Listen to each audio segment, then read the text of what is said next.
Electromagnetic theory has a reputation as the hardest class in the engineering curriculum. Most students struggle when they attempt to map the chaotic behavior of invisible forces using the wrong mathematical geometry. We usually default to Cartesian coordinates, the standard x, y, and z grid.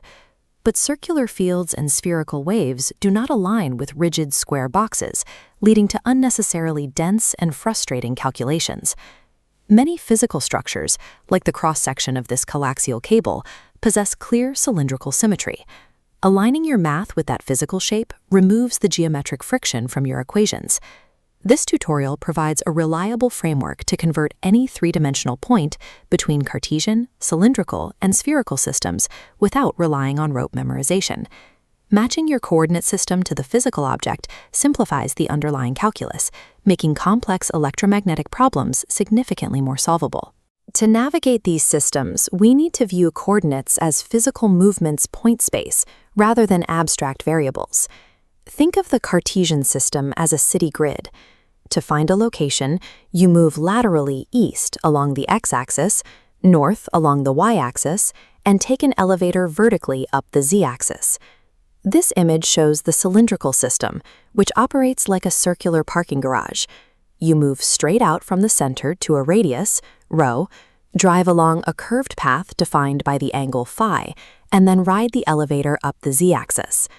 This image illustrates the spherical system, similar to a telescope. You rotate the base horizontally to an angle phi, tilt the lens downward from the vertical axis by an angle theta, and zoom out to a total distance r. The city grid, the parking garage, and the telescope all locate the exact same physical point in space. They simply utilize different geometric paths to arrive there. We use basic right triangles to calculate the exact relationships between these different paths. To find the cylindrical radius, rho, look at the Cartesian x and y coordinates from a top-down view. They form the two legs of a standard 2D right triangle. Applying the Pythagorean theorem to these legs calculates the hypotenuse, rho. To find the spherical distance, r, we expand that triangle into 3 dimensions. The horizontal radius rho becomes the base, and the vertical z-axis becomes the height. Solving this new standing triangle establishes the total distance from the origin.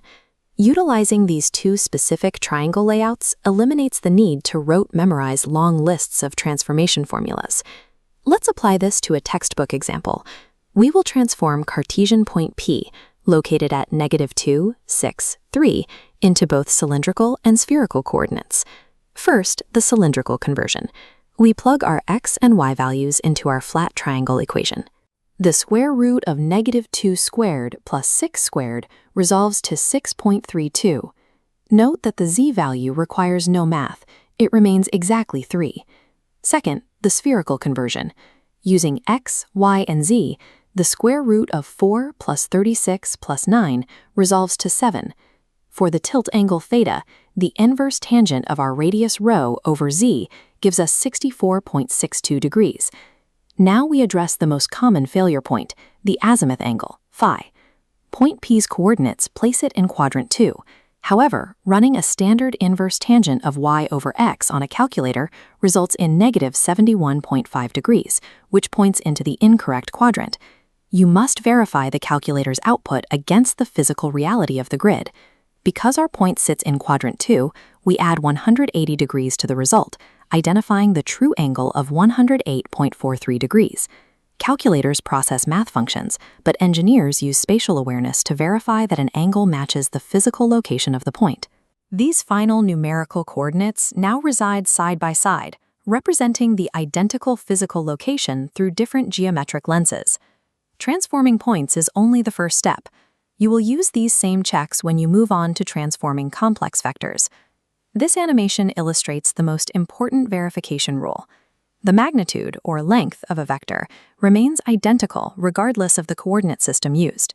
If your calculated vector length changes after transformation, the math is incorrect. Mastering these transformations allows you to adapt to any physical symmetry, ensuring your mathematical models remain accurate throughout your advanced coursework.